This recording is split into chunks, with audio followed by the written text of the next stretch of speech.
Oh yeah, I will. I just have to do one little thing and then we'll make it. Okay. Okay, ready? Go. Okay. Hi, it's Sunshine Bites. Today is March the 17th. We're in Millhall, and this week is the eclipse. Something special is going to happen, so I'm going to do something special. Talk to you later.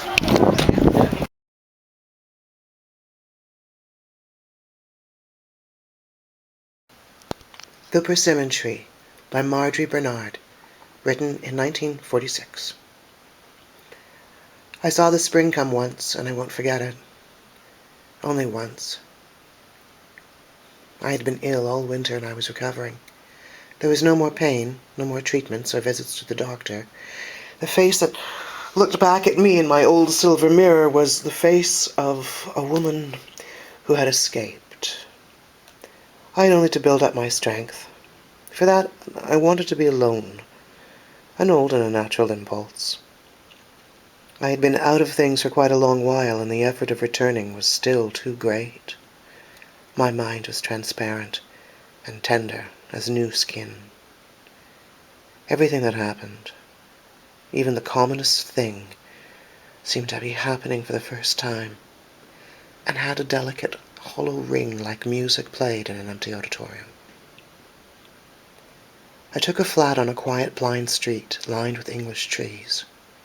It was one large room, high ceiling with pale walls, chaste as a cell in a honeycomb, and fashioned with the passionless, standardized grace of a fashionable interior decorator.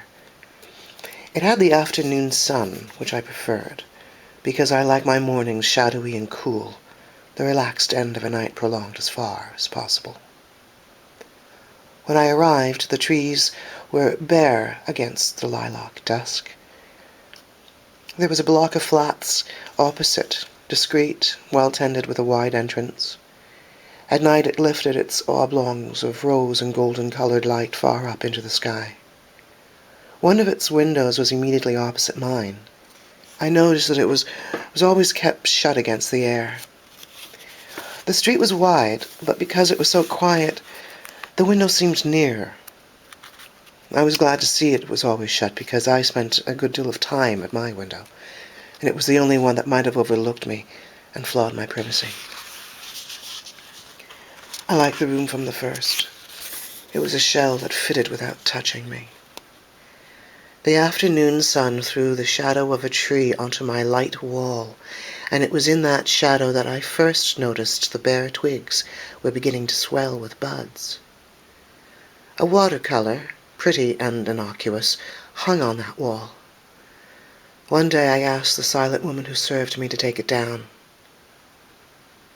After that, the shadow of the tree had the wall to itself, and I felt cleared and tranquil, as if I had finally expelled the last fragment of grit from my mind. I grew familiar with the people on the street. They came and went with a surprising regularity, and they all somehow seemed to cut a very correct pattern. They were part of the mise en scène, hardly real at all. And I never felt the faintest desire to become acquainted with any of them.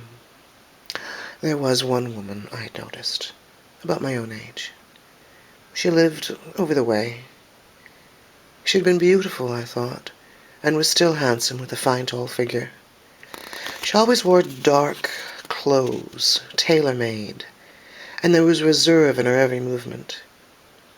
Coming and going, she was always alone, but you felt that that was by her own choice, that everything she did was by her own steady choice.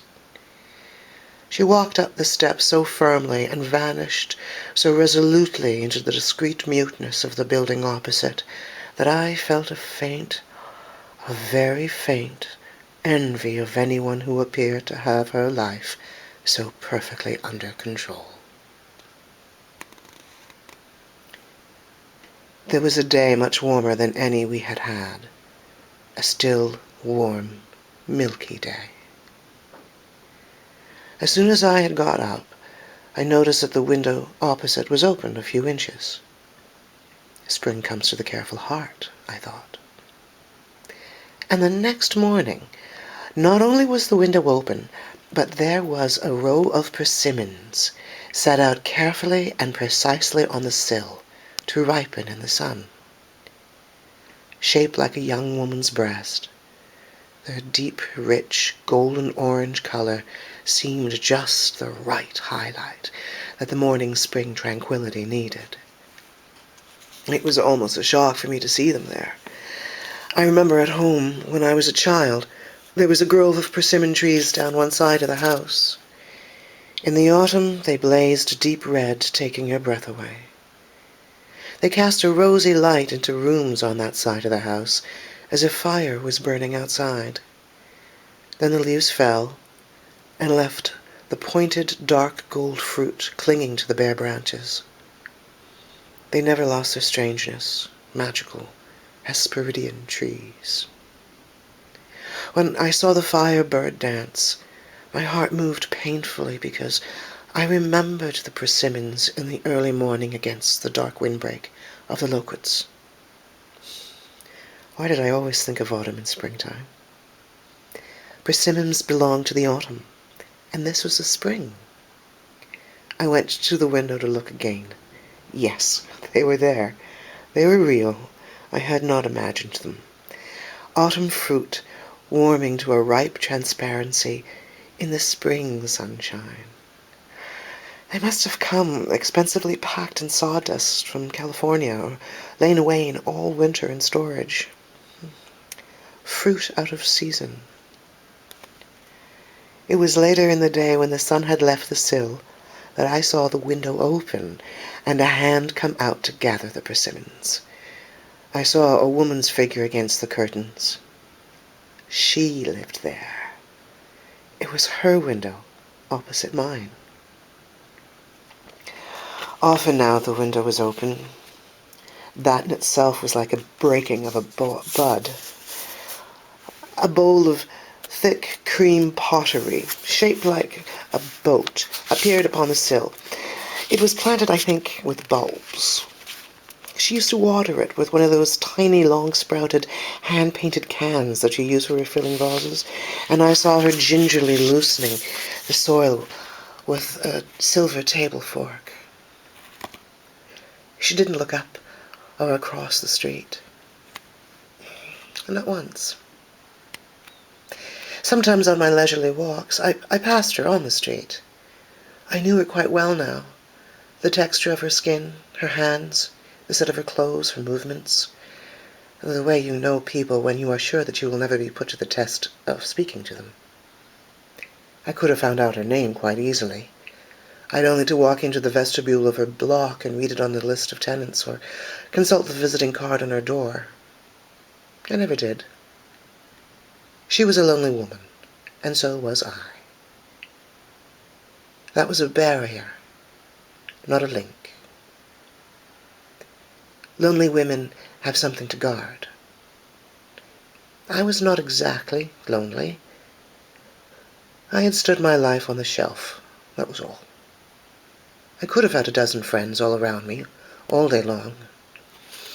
But there wasn't a friend that I loved or trusted above the others. No lover, secret or declared. She had, I suppose, some nutrient hinterland upon which she drew. The bulbs in her bowl were shooting. I could see the new pale green spheres standing out of the dark loam. I was quite interested in them and wondered what they would be. I expected tulips. I don't know why. Her window was open all day long now. Very fine, thin curtains hung in front of it, and these were never parted. Sometimes they moved, but only in the breeze. The trees in the streets show green now, thick with budded leaves. The shadow pattern on my wall was rich and intricate. It was no longer the austere winter pattern it had been at first. Even the movement of the branches in the wind seemed different. I used to lie looking at the shadow when I rested in the afternoon. I was always tired then, and so more impermeable to impressions. I'd think about the buds, how pale and how tender they were, but how implacable. The way an unborn child is implacable. If man's world were in ashes, the spring would still come. I watched the moving pattern and my heart stirred with it in a frail, half-sweet melancholy. One afternoon, I decided to look out instead of in. It was growing late, and the sun would soon be gone, but it was warm. There was gold dust in the air. The sunlight had thickened. The shadows of trees and buildings fell, as they sometimes do on a fortunate day, with dramatic grace. She was standing there, just behind the curtains, in a long, dark wrap, as if she had come from her bath and was going to dress early for the evening. She stood so long and so still, staring out at the budding trees, I thought, that tension began to accumulate in my mind. My blood ticked like a clock. Very slowly, she raised her arms, and the gown fell from her. She stood there naked, behind the veil of curtains, the scarcely distinguishable but unmistakable form of a woman whose face was in shadow. I turned away. The shadow of the burgeoning bough was on the white wall. I thought my heart would break.